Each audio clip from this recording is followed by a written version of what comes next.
Back in the days, long time ago, I was at Wakwaya College, now renamed Wakwaya University. And I took a class from Malcolm Maxwell, who wrote the book of Revelation. How many of you have read that? How many of you know who Malcolm Maxwell was? An amazing historian, an amazing theologian he was.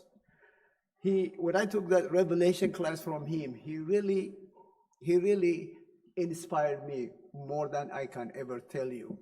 An amazing guy. Now, obviously, he's not with us. He's resting in the Lord. And I always wanted to see the seven churches, always.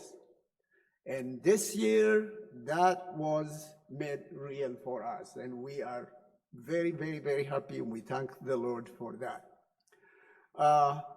The book of Revelation is, some people don't really want to read it because they say, what? Put it right in front of you. Sorry. I hope some of you heard me. All right. Some people do not really want to read the book of Revelation because they say it's sad, it's apocalyptic and full of animals, of dragons and beasts of the land and beasts of the sea and all of that stuff. They don't like to read it. But it really is not that difficult. Apocalypse is apocalyptic. Is it true? But there is apocalypse even in our days. How many of you have ever seen the cartoon movie called The Lion King? The Lion King. Is that really about the lion? Is it about the animal? Or is it something else? No. It represents something else, an individual, whatever it is. It represents a kingdom that's lost, and whose son comes back and bring back life to that African country. That's what it is. So the book of Revelation is not that difficult to read and understand, provided you are willing to spend time. And this last quarter we had studied the book of Revelation in our lesson. It was really inspiring to us. And we were in the place of the seven Revelation for two of those lessons, and we were really pleased. Now, what is the location of the seven churches? Some people don't know. It's in the country of Turkey. It's located on the western part of Turkey. It is not in Jerusalem or Israel, wherever it is. All seven churches are in the country of Turkey, western part of Turkey. It's really amazing place. Turkey is 99% Muslim. No Christians virtually. All of those seven churches, with the exception of Smyrna, no Christian church at all in all of those churches today. Now, today those churches do not exist, only the ruins we can visit.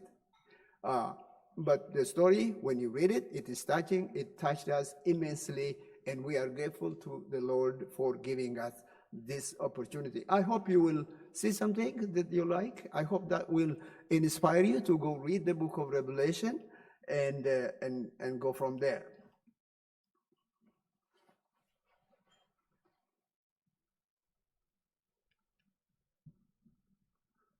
This is, as you can see, the place of the seven churches of Revelation. Laodicea, you can see Ephesus, Smyrna, Pergamon, Thyatira, Sardis, Philadelphia, and finally Laodicea.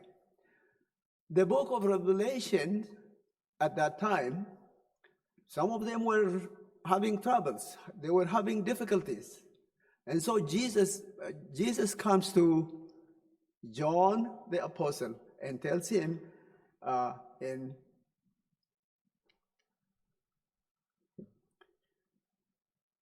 John, both your brother and companion in the tribulation and kingdom and patience of Jesus Christ, was on the island of Patmos.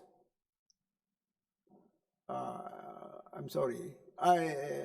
Just a minute. Companion in tribulation and kingdom, and the patience of Jesus Christ was on the isles that is called Patmos, on the account of the word of God and the testimony of Jesus Christ. Now, that's kind of curious. Why was he on the island of Patmos on the account of Jesus? Obviously, he was put in prison by the Roman rulers. They didn't like him. John worked in all the 7 churches, beginning from Ephesus to Laodicea, throughout his ministry after he left Jerusalem with a lot of others, because Jerusalem was destroyed by the Romans back in 70 AD. So he moved to Ephesus after Paul had a lot of his ministry in Ephesus, and John moved over there and did a lot of work in there. And the people really liked him very much until they threw him out, until the Romans threw him out and took him into Patmos Island, approximately 30 miles from the Turkey itself, from the other 7 churches. And John was there for 30 years in prison on the account of the word of God and the testimony of Jesus Christ. His only crime was he preached Jesus. He loved Jesus. He wanted to evangelize the Gentiles in that area. That's why he was there.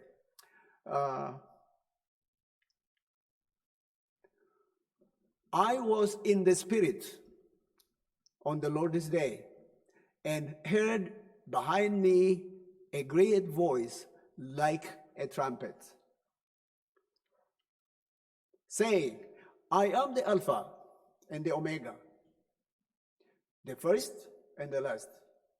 And what you see, write in the book and send it to the 7 churches which are in Asia Minor.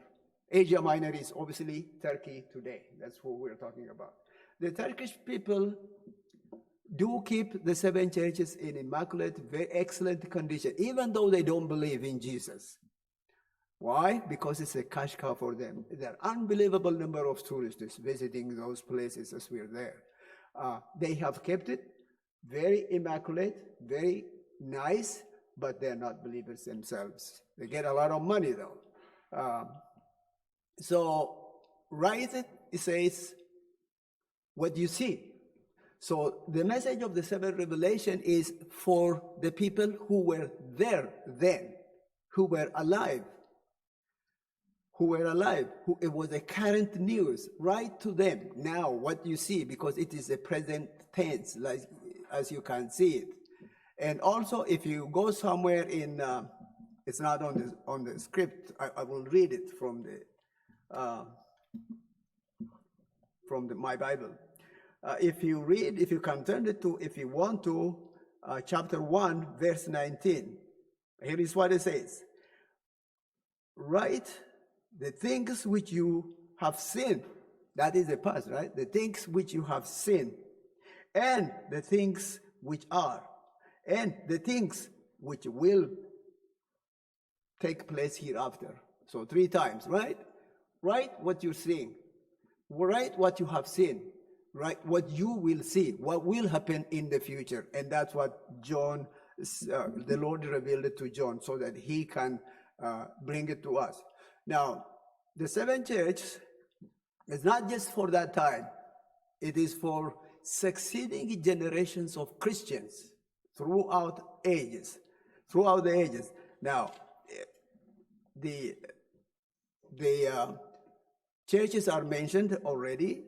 Ephesus, that was from like 100 to 31 to 100 AD. Smyrna from 100 to 300 AD. Pergamon from 313 to 538 AD. Thyatira from 538 to 1565. I'm sure a lot of you remember what happened in 538. 538, many of you remember, right? Okay, Emperor Justin left Rome, leaving the both the secular and the religious aspect of Rome to be under the pontiff of Rome, who was the Pope of Rome back then. So that is from 538 to 1565, and 65 around the Reformation time, that was. And the next one is Sardis. Sardis is in the era of 1565 AD to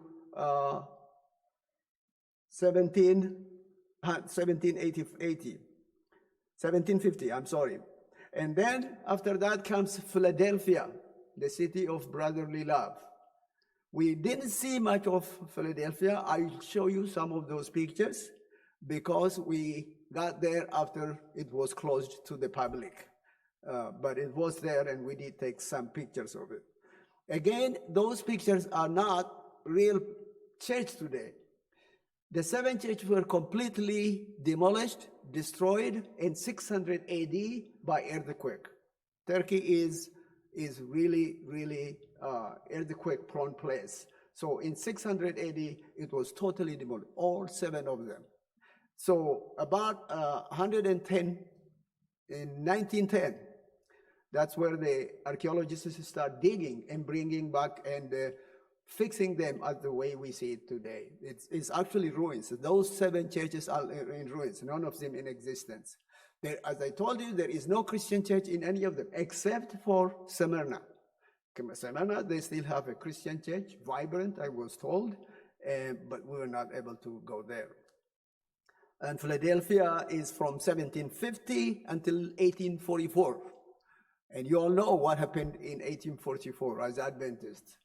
And Laodicea is from 1844 till now. Now we are in the last part. Jesus is coming soon. If everything goes well, probably in our time, while we're still alive. And that's my biggest wish.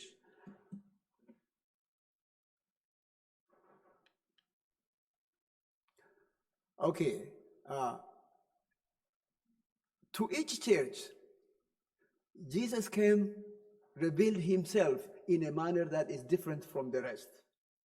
Jesus comes to us individually in a way he sees it fit for us. And he did for those churches. To the seven churches, to the Ephesus, he came as what? He was walking where? Among the lampstands in heaven. The first, to the church in Smyrna, he said, I am the first, last, died, and came back to life. He's introducing himself to them as such. And to the church in Pergamos, he says, sharp-edged sword in his hand. And to the church in Thyatira, eyes like blazing fire, feet like burnished bronze. Amazing. To the church in where I can't read it. He holds the seven spirits of God. That's what it is. He who holds the seven spirits of God and holds the seven stars. Seven stars are the seven churches. Number 6, Philadelphia, holy and true. He said, I am holy, I am true. Jesus introducing himself to each of these churches. Number 7, church number 7 is Laodicea. That is us, folks. That is the last church. There will be no other church after this. Isn't that amazing? Isn't that wonderful? We are living at the end of time, and Christ may come in our time. So Christ, in each one of those, showed himself. He also told them what's the problem with them. He told them their problems. He told them what's good in them. And he said, hey, listen, I think you are walking in a dangerous situation. Come back, get up. And he said, hold that which you have fast. And he advised them. He also rebuked them when they needed rebuking. Christ is amazing what he does for each one of us, what he did for that church. And this is the church. Now, I ask myself, is there anything Christ could rebuke us, our church today, with Seventh-day Adventists? Is there anything? I am sure there are plenty. I can't say this or that, but are we really, do we show our love and our appreciation for what Christ did for us? Or are we kind of say, hey, we are the chosen? You know, we do that. The Adventists, we as Adventists say that this is the chosen. No question about that. This is what the Lord shared. The three angels' message. The three angels are, again, apocalyptic. They're not angels preaching. They're not angels with wings. They are what the church, the Lord raised to preach the final gospel to the world before Christ returns again.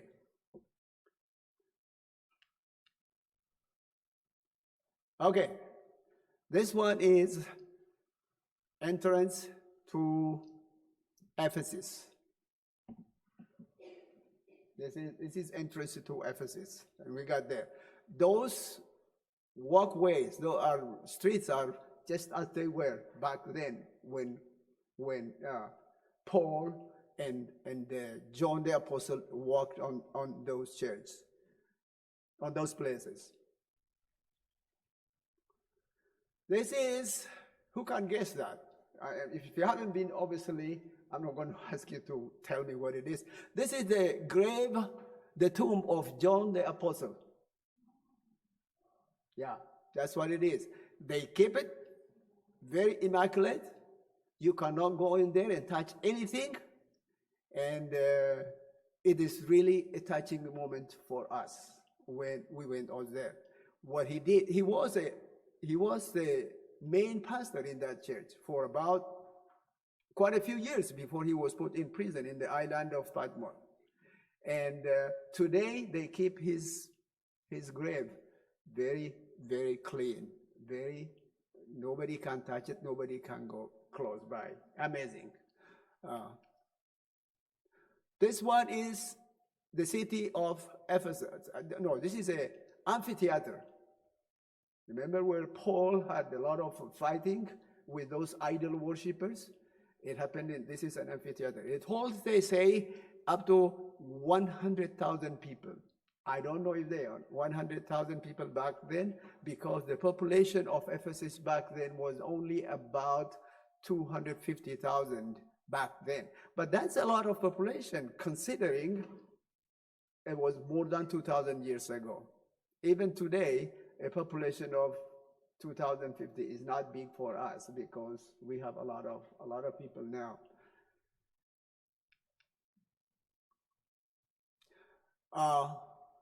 This one is, the archaeologists are still working. It's not finished. So this is the thing they are working to bring it back to what they think it looked like back then.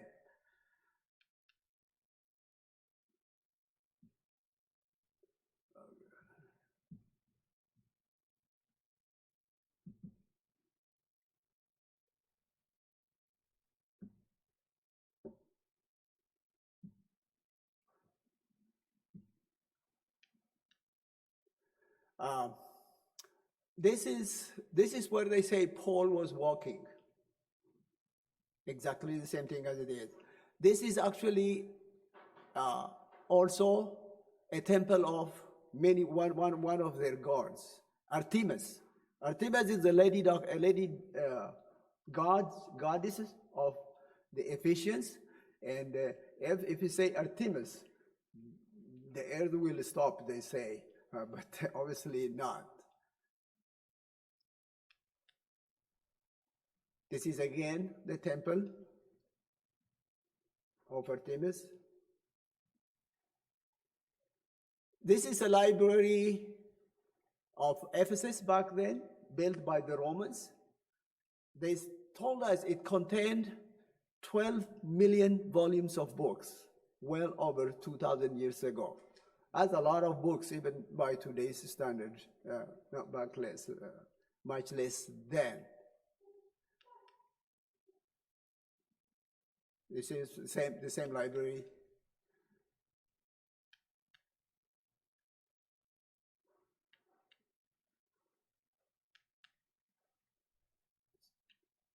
Okay, same library again.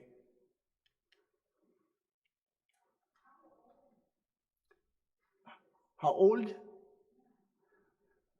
Uh, Ephesus, the town of Ephesus actually precedes the birth of Christ. The town itself, well over into 700 BC, something like that. But in different eras, different times. But this is at the time, well before the Romans came to power around 268 BC. Yeah, they all came to power, and then they built, and they reigned. The Romans ruled the world until 476. That's where empire collapsed. But this is probably well into 2,500 years ago that was built. Okay, again walking in there.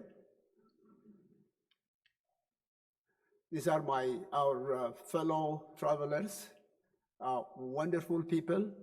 We had a pastor who was not an Adventist. Kenneth and I are the only Adventists there. The pastor was, I think, evangelical, and he asked me, "What church do you belong to?" I told him Seventh-day Adventist. I said, you believe we all are condemned. You guys are saved because you keep the Sabbath. I say, I don't know where you got that idea from, who gave you that, but that's not what the Advent Church believes. We say, you keep the Sabbath. Is there anything wrong with that? Doesn't the Bible say do so? He said, yeah, but we're not saved by keeping the commandments of God, but we're saved by the grace of God. I say, I beg to differ with you. It is true, we are not saved by keeping the law. Paul is very clear on that. Apart from the law, we are saved by grace alone. And that's what he said. Oh, you believe that? Yeah, I do believe that. He said, you're not like most Adventists then. No, that's true. I think you just met the wrong Adventists back then when they told you we're saved by keeping the law. Oh, he said, okay, we're being good friends. He's a really nice guy.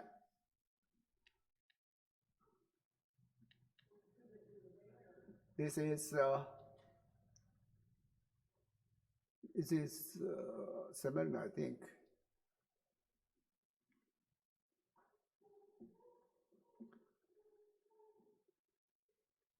No, this is Thyatira.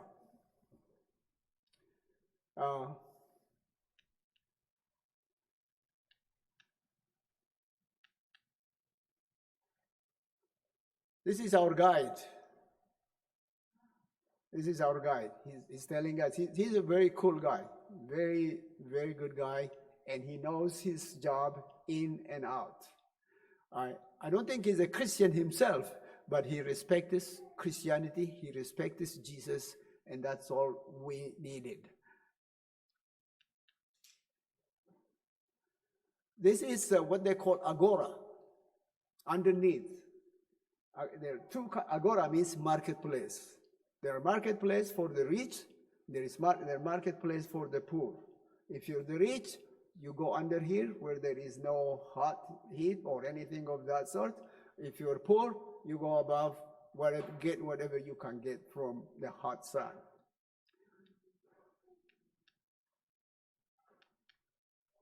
This is agora too, underneath, for the rich back then. Rich people can go there and do their shopping. That's it. And there is water flowing, you can see that. And they say that water has been flowing ever since then in there. I don't know how it happened, but that's what they say.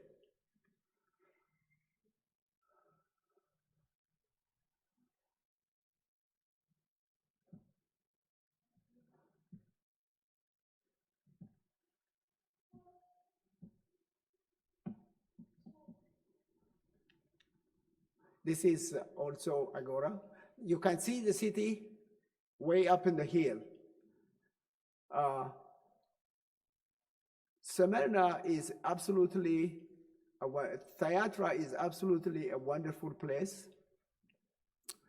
Very, very rich, but also very weak back then, and that Jesus had some warning to give them.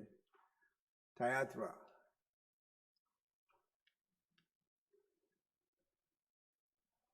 Okay, this one is the next one, which is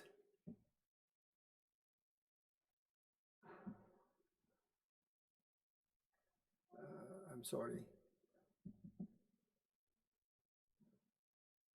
Sardis.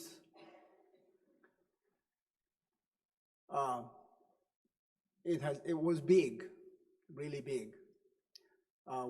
They have all kinds of synagogues in there, all kinds of Muslim worship place over there.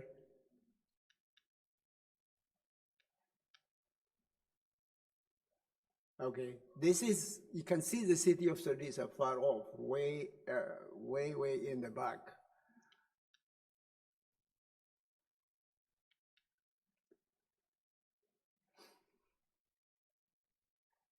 This is actually entrance to Sardis, the city of Sardis, the church of Sardis back then. Yes, we did. Yes, we did. There was no place where we didn't go. It was a great opportunity. Absolutely a marvelous, inspiring journey for us. And this is again the city of Sardis.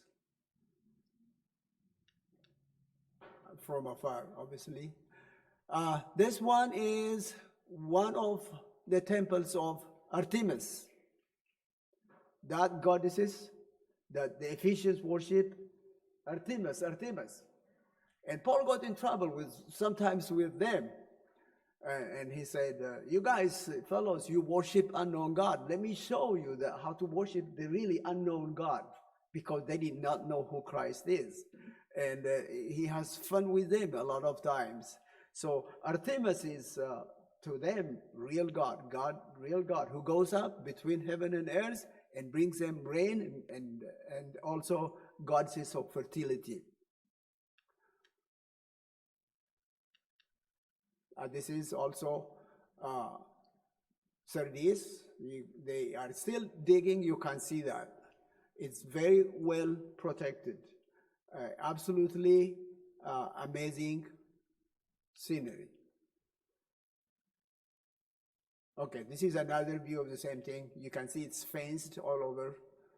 You can go in and visit at regular visiting time, but you cannot trample on this thing. You have to be careful. This is another view of the same. It's really beautiful columns. You can see that. I don't know how they did that back then. That was long time ago when technology was not to what it is now, but they have done a wonderful job. This is again, it was underground due to the earthquake problem. It was brought back by the archaeologists that they start digging for this about 110 years ago, 150, 110 years ago. They're still digging. They're not done with it. But what they have done is absolutely marvelous, and it is very, very enjoyable.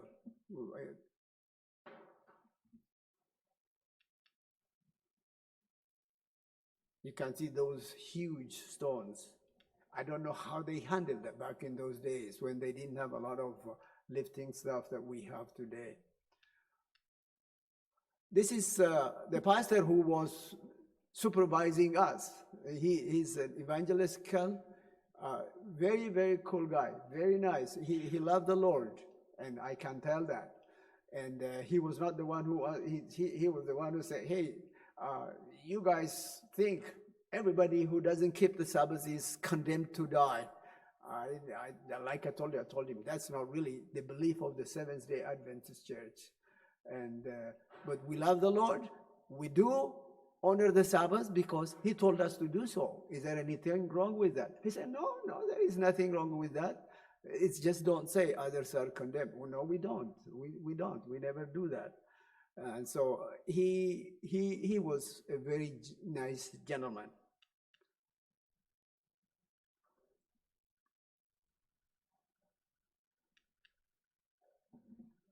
Okay,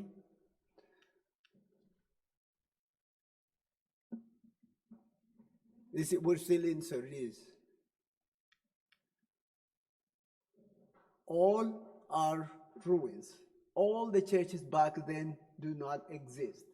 Not even a single Christian church in 6 out of the 7. Only Smyrna has a Christian church because Turkey was mostly 99% Muslim, and Christianity is not, it's not very well accepted. But they're really, really nice place. Their food is clean. We liked it. They don't eat pork. You don't have to worry about eating pork or any of the unclean stuff over there. Uh, they are really very respectable to the visitors. They really like to make you happy while you're there, and I understand that why they're doing that.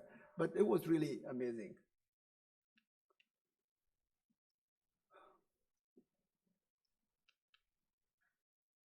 So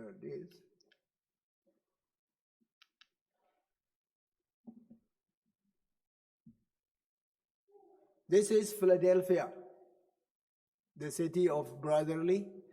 Unfortunately, we took this picture standing across from it because it was closed. By the time we got there, we could not go in and explore more of it. Uh, but it's absolutely wonderful again to look at it. Just the ruins, and I wonder what this is the church of part of the wall of the church of Cathedral of Saint John. They had established a cathedral in his name, and it is very, very awesome.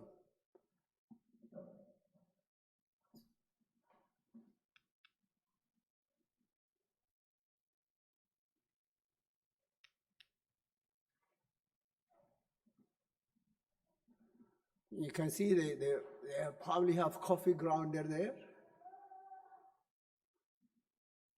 It looks like it's coffee grounder to me.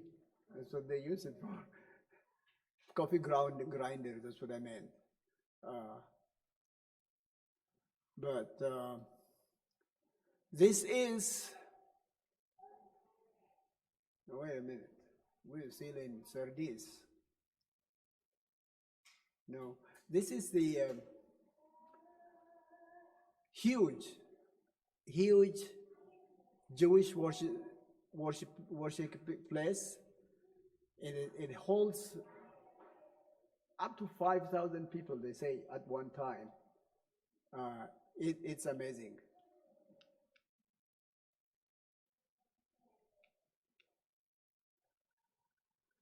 It looks like new, but this is like 2,000, well over 2,000 years ago.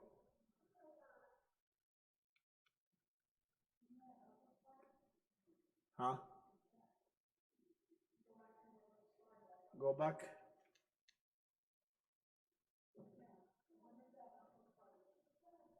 At the roof.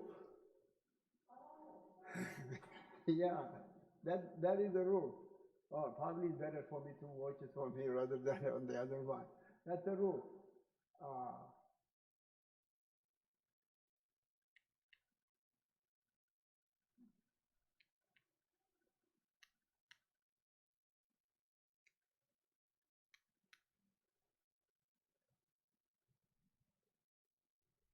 all right.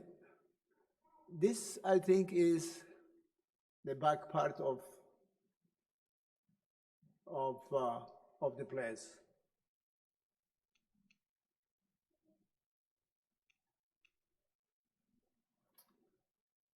These are people working out there, out in the field, cleaning the area. Very nice people. Again, this is looking to the synagogue from outside.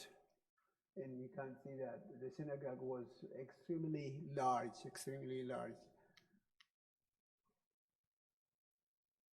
See, Saint John, Saint Jean, that's the Turkish language. It means Saint John, as they say, Jean, Saint Jean.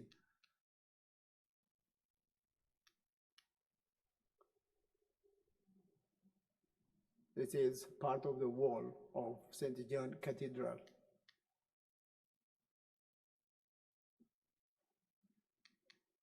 This is, see, they have fenced it so nobody can get in.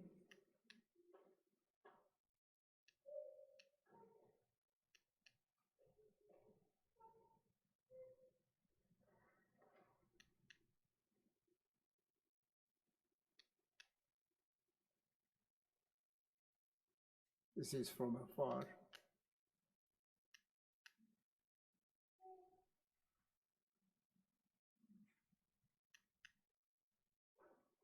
This is the Cathedral of Artemis. Ruins of it, obviously. This was dug from underground and brought up.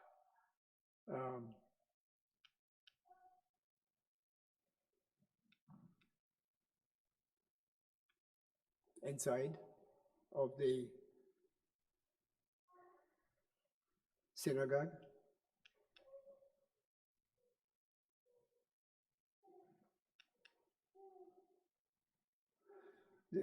Can you guess what that is? That is a baptismal place in Philadelphia. Yeah, this is a baptismal pool.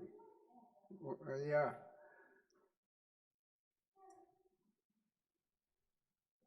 Yeah. And this one is a bathroom. You can see where they have urinals and all of that stuff. This is 2,000 years ago, not today.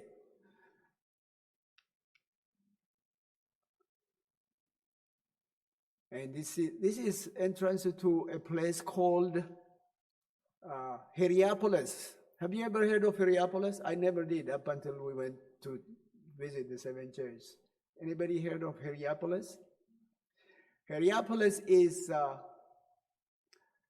place where the Apostle Philip was beheaded and buried. They asked him, stop these silly things like your brother John.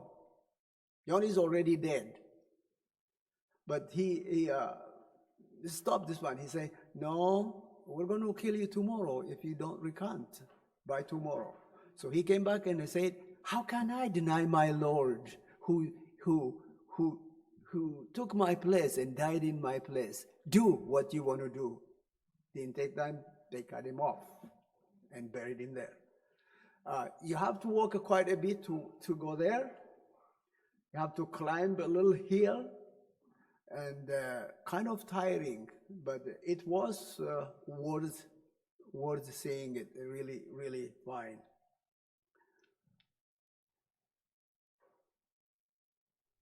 I think this is the Lady God as well.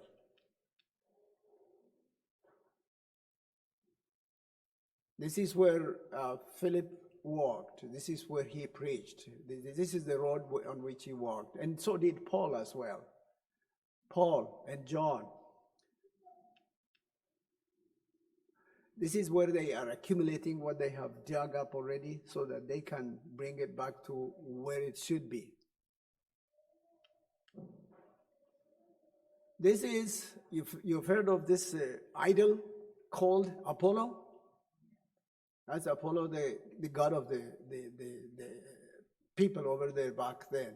And they liked him so much, and no Christ can come close to Apollo to them. But Jesus preached them the real God.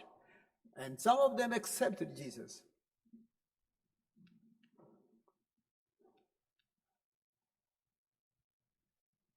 Okay, I'm sure you have heard of this one. The horse of Carthage. That's it, what it is. When the Greeks and them were fighting, they couldn't win. So they said, let's make a false horse and put Trojan horse. Yeah, they did that and put a lot of soldiers in there, and then they visibly left the town, and then what they did was they started dancing and eating and drinking. And when they drank, they came back, and all those soldiers got out and completely, did away with them. This is the Trojan horse in Troy. This is, let me go back. This is an amphitheater again. This is not quite as big as the other one, but this, they say, holds up to 10,000 people at one time.